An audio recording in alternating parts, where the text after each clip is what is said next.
All right, so this time around, let's talk about temperament.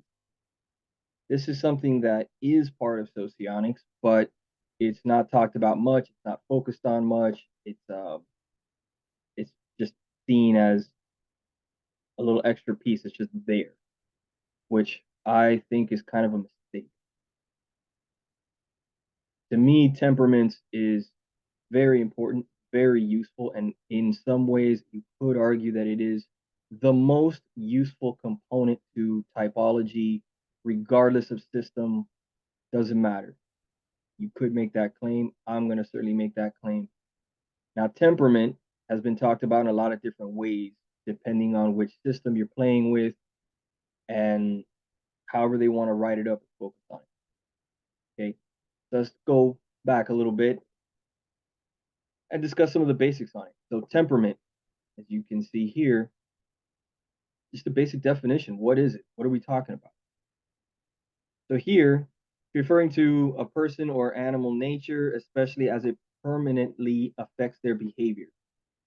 The tendency to behave angrily or emotionally, etc. Okay. Over here, it's talking about referring to consistent individual differences in behavior that are biologically, keyword, based on and are relatively independent of learning system of values and attitudes. So, what's the deal here? And notice that they have pictures of little children and babies. This is part of where temperament theory comes from, where it is accepted in mainstream psychology, and why it's important. Temperament is kind of referring to, when we say that word, we're kind of almost talking about the person's emotional state, their attitude, the way they behave and seemingly respond to things. Okay. It's not the same thing as cognitive functions, what a person is thinking and like what type of information are they processing well or not well. This is a little bit more emotionally driven. Okay. That's kind of trying to get at what temperament is and how it's somewhat different from cognitive function. Now, the reason they have babies and children here is because we can often say that you can tell a child's temperament from a very, very early age. All mothers, parents, people anywhere can tell you that they can distinguish the temperamental differences between siblings and children in the family, and you can identify it when they're very, very young, before they're even able to speak. So before they're even able to really develop cognitive functions, cognitive processes, they already are demonstrating differences in their temperament, in their attitudes, in the way they approach things, in the way they behave. You're already seeing a separation of personality from that young an age. Now, assuming that, like everything else in typology, your temperament remains fixed, it is permanent, it does not change as you age.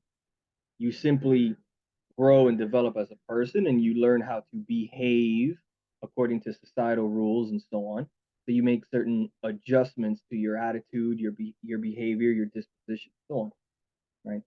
But it does not change. So temperament is huge. Now, let's go on to the next thing. How do we determine temperaments? How many temperaments are there? Well, temperaments have been around for a very long time. Okay?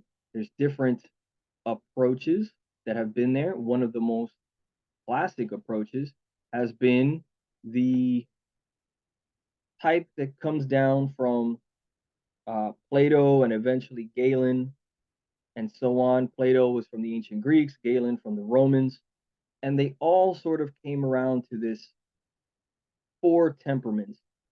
They named them different things. The names kind of change.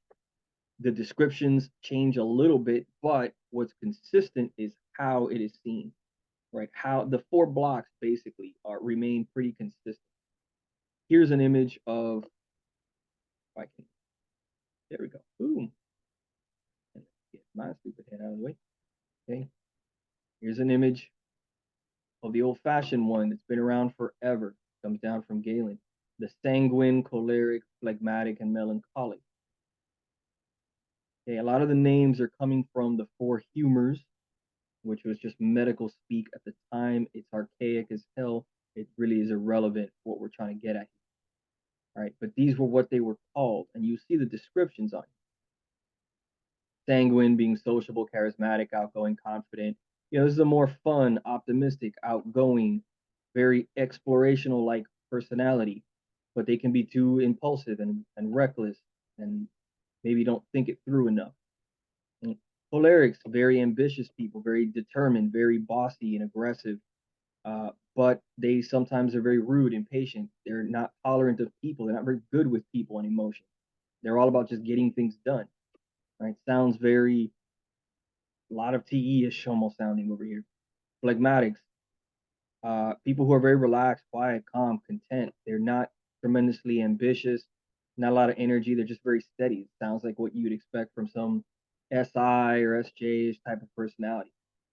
Melancholics, very moody, very artistic, poetry, art, invention, right? Cautious, considerate, very thoughtful people, really in their own heads, thinking about stuff, but prone to depression, overly moody, too damn emotional, prone to play the martyr, right? And you could read through these kinds of things, easy to find, right? You see the basics of where this comes from. This stuff evolves over time.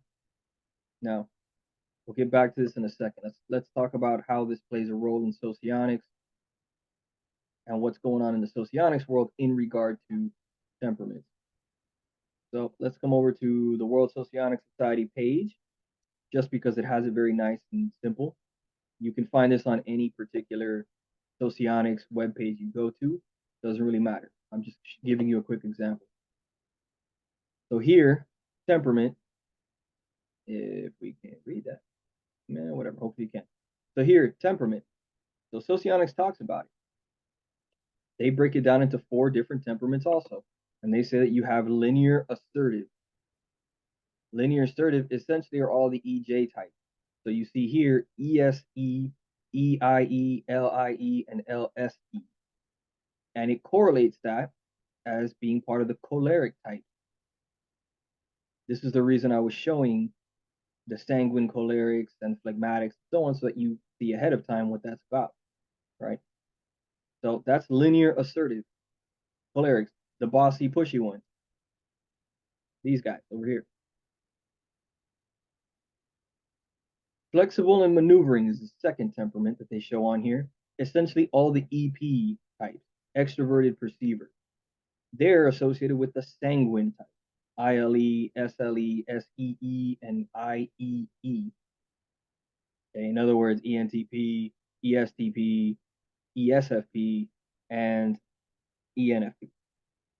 These are the sanguines, all the fun-loving, sociable, pleasant, spontaneous, optimistic, all those people, right? High energy people. Kind of sounds about right. Balanced and stable is the third one that they have on here. They associate it with melancholic. Okay, LII, LSI, ESI, and EII. So all the IP types, essentially all the melancholic, all the moody, emotional, potentially artistic types, really deep in thought and all that. And then finally, you have receptive, adaptive. Okay, these are known as the phlegmatics. So the SEI, IEI, ILI, and SLI. All of the IJs are phlegmatic, kind of calm, sort of stable across the boards, not terribly ambitious. What else do they have? Phlegmatic. Yeah, relaxed, quiet, calm, keep to themselves, or content with themselves. Kind, they're consistent, they're accepting, they're diplomatic, very middle of the road-ish, a little bit shy, fearful of change, prone to laziness, whatever, right? So here's what I wanted to talk about. This temperament stuff is not talked about much. Again, it's not seen as an important piece to socionics. The focus is always more on quadra values, usually quadra values first, secondly, clubs, sometimes both at the same time.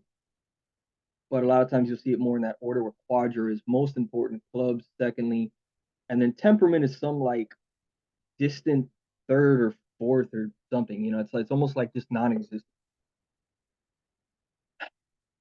I think that's a problem. That's a mistake. And there's a few reasons why. In some cases, maybe you can figure out the person's um, quadra values first. Maybe you talk to them, you interview them, and that's what shows up. In some cases, maybe you can figure out the club rather quickly too, in interview and something like that. In life, okay, just regular life, looking at people, I often find that temperament stuff stands out more. It becomes more noticeable, particularly in situations when people are under a certain amount of pressure, a little bit of stress, maybe. You really start to see temperament. So I'll give you an even more example of this. Um, I like watching a lot of different shows that are maybe a lot of reality TV shows, for example. And on those shows, like Survivor, the Survivor fans, I've been kind of watching it lately and really enjoying it. One of the things that stands out to me as I'm watching a show like that is a person's temperament. It comes out a lot more. Now, why? We said the temperament had to do with the person's emotions, their mood, their general attitude and disposition. It's not about how they think, not which particular function, which gets messy. It's difficult to spot. Is this TI that the person's playing with, or is it TE instead, or is it SI or whatever? That gets very hard to see because people are complicated, right? But one of the things you can see on these kind of reality shows is the person's kind of mood, emotions, what they do when they're under stress. They have not been eating much, they haven't been sleeping well, they have to deal with a lot of people all of a sudden that you can't just get away from. You got to be around them 24 hours a day.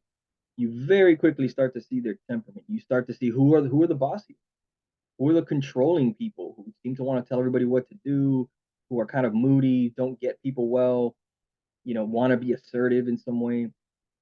Who are the people that seem to be optimistic? Who are the ones that are kind of like enjoying themselves? Hey man, I'm along for the ride, right? And they're very flexible and they're able to kind of do whatever needs to be done, not really trying to control.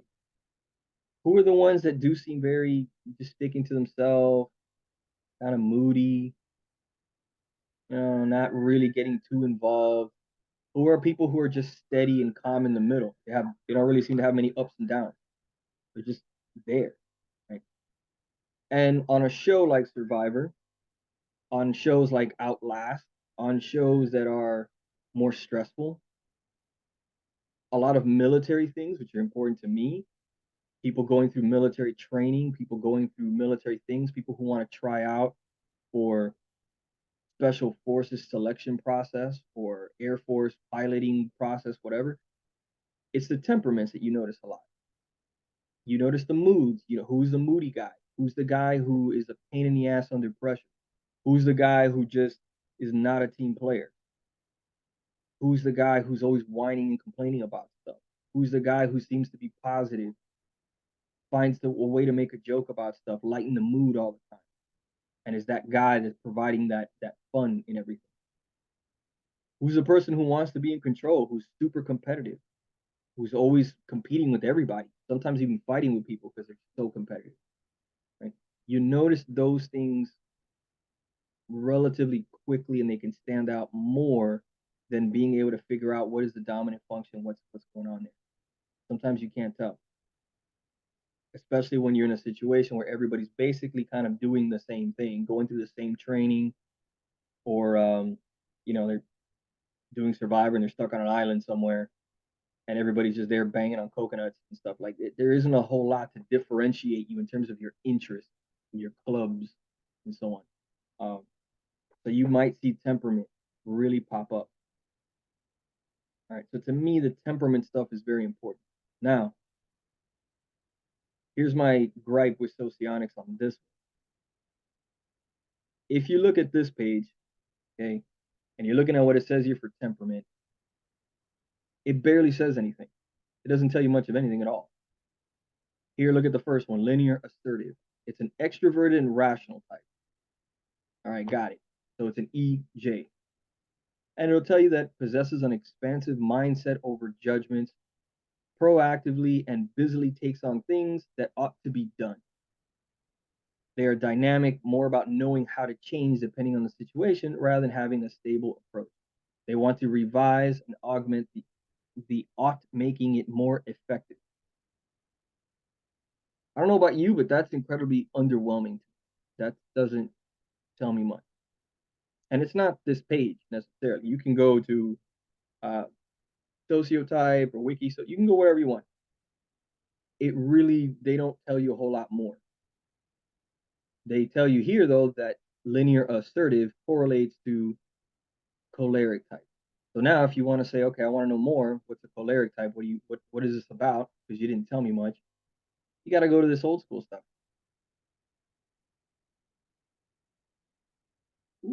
And get out of the way. And there you go. Now we're back to the choleric stuff. Ambitious, passionate, leader-like, focused, efficient, good at planning, good at problem solving. All right. But then here's the bad stuff. Low on empathy, discouraged by failures, intolerant, leader who demands loyalty, all this stuff. I'm like, all right. Now things get interesting. Now there's plenty of different uh, things out there to discuss the four temperaments in this way, the classic four temperaments, and sometimes they'll word them a little differently. By all means, look into them because I think it's important. I think it's a great way to learn more stuff about yourself or about different types of people based on temperament. In my opinion, I also think that temperament has an enormous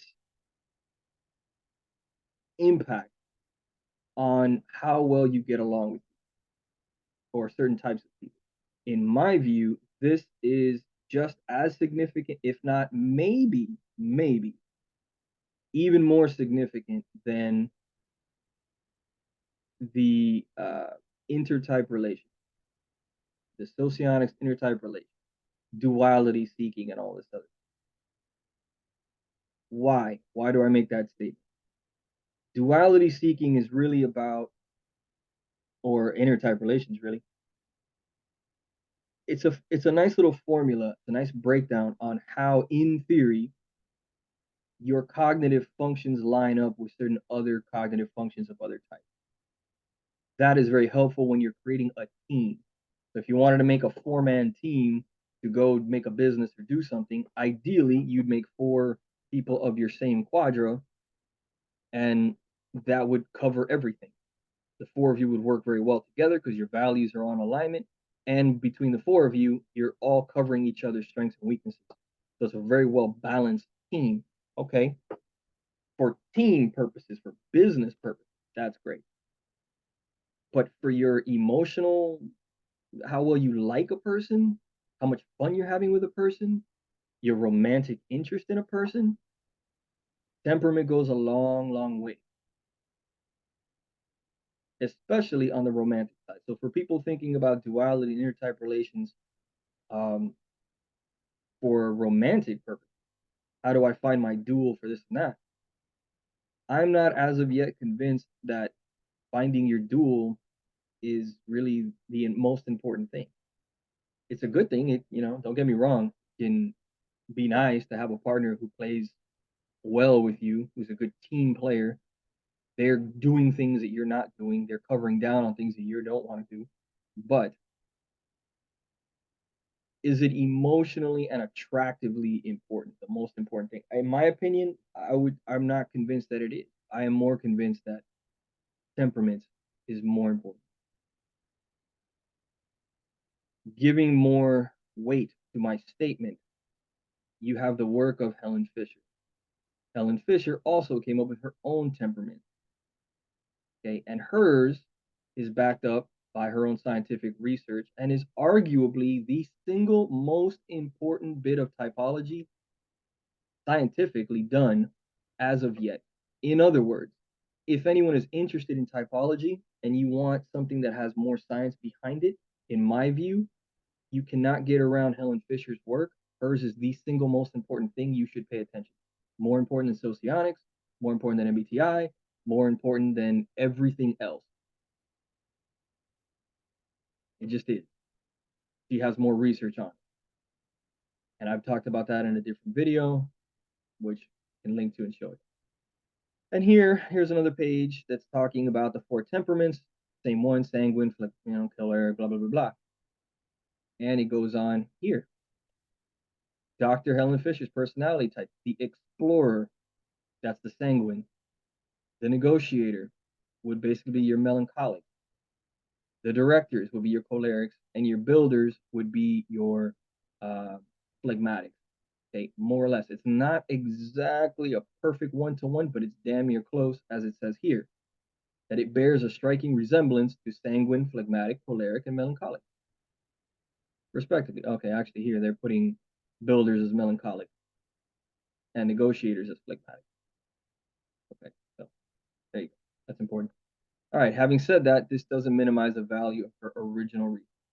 All right, so she does that. It's here mentioning Myers-Briggs. Stuff's been around a very long time. And if it's been around that long, spanning nearly 3,000 years of human history, there must be something to it. It's not a flash in the pan thing. There's there. Okay. More stuff breaking down different types. According to Helen Fisher, when it comes to relationships, and I should pull up her thing, that would be right. According to her thing, explorers or sanguines like other explorers and like other sanguines. Right? They like each other. They're more attracted to each other. And she has evidence to prove that. You know what? Can I pull it up? Let's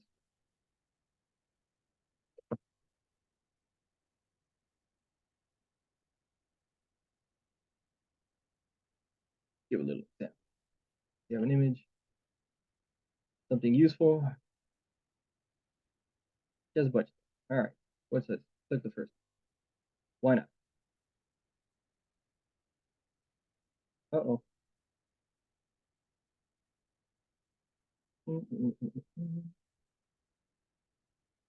Not sure if we see that particularly well.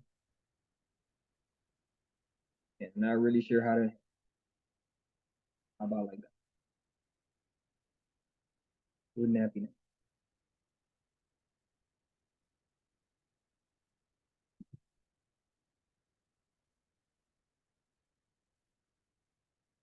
Okay, whatever. We got dead air. Okay, so her personality system. It's the 4 temperaments. It's the same thing. The explorer down here, this yellow one, has dopamine. She's literally correlating it to neurotransmitters that you have in the brain. She's giving a biological explanation as to why you likely have this particular temperament. It's not completely random. There's a biological reason that you behave and think the way that you do. Dopamine. You have a lot of dopamine or you're dopamine seeking. So here you are curious, creative, spontaneous, energetic, mentally flexible, daring, etc. Okay, it's what EP types are like. Okay, and she lists a few different people on here and so on. This is the sanguine, essentially. She says explorers like other explorers. They're attracted to it. At least at first glance, they like each other. Builder types, serotonin types, which they put as what's phlegmatics? I think it's phlegmatics. No, they put these as a melancholic. Wow. Anyway, cautious, conventional, concrete, meticulous, respectful, da da da da. In her system, she says, according to her research, that builder types, phlegmatics, like other builder types and phlegmatics. They're attracted to these people initially. So melancholics like other melancholics, apparently. And then the directors like negotiators and negotiators directors. This is her research that was specifically designed to focus on romantic interest. And it has the most scientific backing. She was literally putting people in fMRI brain scans to prove her research. And she has actual scientific articles out there in the science community to read, which is more than any of the typology people say. So again, scientifically, She's way ahead of everybody else.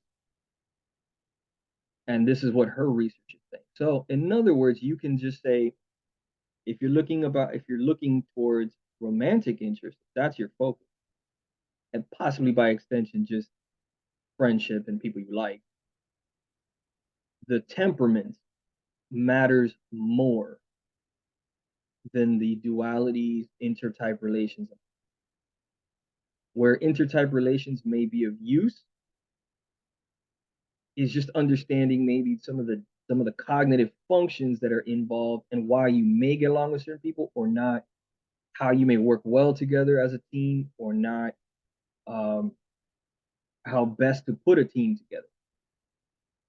That's where it really comes into play the most. I'd also argue again, temperaments can be easier to spot, particularly when you've been around somebody for a long period of time. It is not always easy to spot in an interview or a type interview type of thing or something like that, or short interactions. Not always easy to spot because the person is in an artificial environment. They're just sitting in front of a computer talking. That's not really showing you their mood and their interest and where they're going with things and what are they trying to do and how they do what they do. Okay. So in summary, where did I start with all this? The point is that temperament is important. It has been around forever. We can see it with children. Long before they're able to speak, long before they're able to really think critically about anything, and we can get into this whole cognitive function. Long before that, their temperament is already clear. You can already start to differentiate that, and it's permanent, so it's always going to be there because it deals a lot with their emotions and their attitudes towards life and things. It's going to significantly color that person's presentation, their personality, how you see them. Very, very important stuff. And it's going to affect their interest, what they want to do with their life, where they want to go, and what makes them ultimately happy or unhappy. So the temperament is huge. Socionics, does it talk about temperaments? Yes, it does. Pointed out here again on this page. Like I said, you can find it on all the other pages too. It does. But my dissatisfaction in this part is that it doesn't talk about it enough. It doesn't focus on it enough. And there needs to be more discussion on it, more beyond just Galenko. Okay? It is important. It is not always going to be useful to you. It's going to depend on what it is you're trying to learn and fixate on. But it is important, and it is very important in how you get along with certain people or not, which romantic interest you have with people or don't, what you are makes you happy and does not, etc. Important. Plays a big role. And it is one way in which you can try to type yourself and type other people. Notice here, which I'm not 100% sure I agree with these clusters, these four that are put in here, but for the moment, let's go with it. It's telling you that linear assertive, these are all the EJs. They're going to act like polaric. So if you think you might be an EJ type, some ESE, EIE, LIE, LSE, then you should have this linear assertive type of behavior, this polaric type of attitude towards things. That's a way you can check on yourself. Am I really an EJ? Do I really behave like this? Maybe not. You know, do people think of me like this? Maybe not. Oh, maybe I'm not an EJ then. Maybe I'm something else. Right? Flexible maneuvering, these are EPs. Do I behave like a sanguine, the way that they describe sanguines and so on? Do I really do that? Am I that explorer, dopamine, sanguine type of person? Yes or no? If I am, then this should all line up, right? And I can check on whether I really am one of these types or not. And then I can keep checking my math by going, okay, well, which club? Okay, maybe I'm one of these. It tells me my letter EP. What are my letters in the middle then? NT, SF, ST, what? Right? And here we're in the clubs. This is a great way, in my opinion, that's easier to see and easier to break down and try to figure out this is the type of person you're dealing with And then after all of that, you can probably try diving into the specific cognitive functions at work, the exact order, and then how one of them is working or not working, and when do you use it or not use it. You can try all of that. But all of this should be checked off, or backtrack. So think of it as check your math.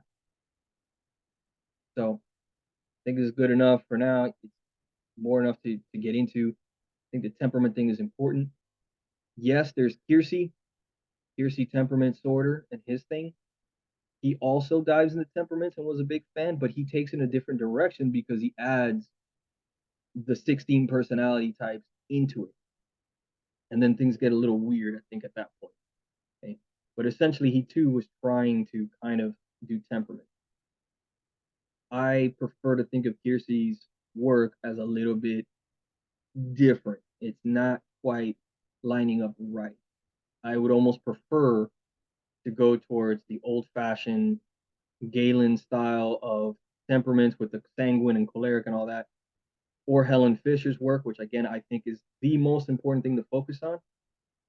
I think that's irrefutable, and I think it's absolutely insane for someone to not pay significant attention to that. And Keirsey's work, if you like it, you like it, but it is not quite. It just doesn't line up quite so well. So there's problems. There's kinks. Okay? And some people will sit there and go, "Well, maybe do more with Keirsey." Listen, I've done plenty with Keirsey too. I know, very familiar with him. I didn't encounter him yesterday. I've had it for a very long time.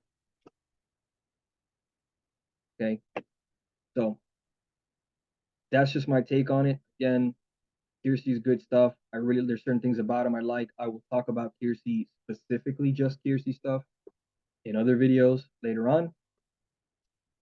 This one was just to introduce temperaments and why it's important. Okay, so as always, tell me what you think. This is a huge chunk of stuff in here, so there's plenty to talk about. Like, subscribe, leave your comments. What do you think? How important is temperaments in your view? Have you heard of all these things, etc.?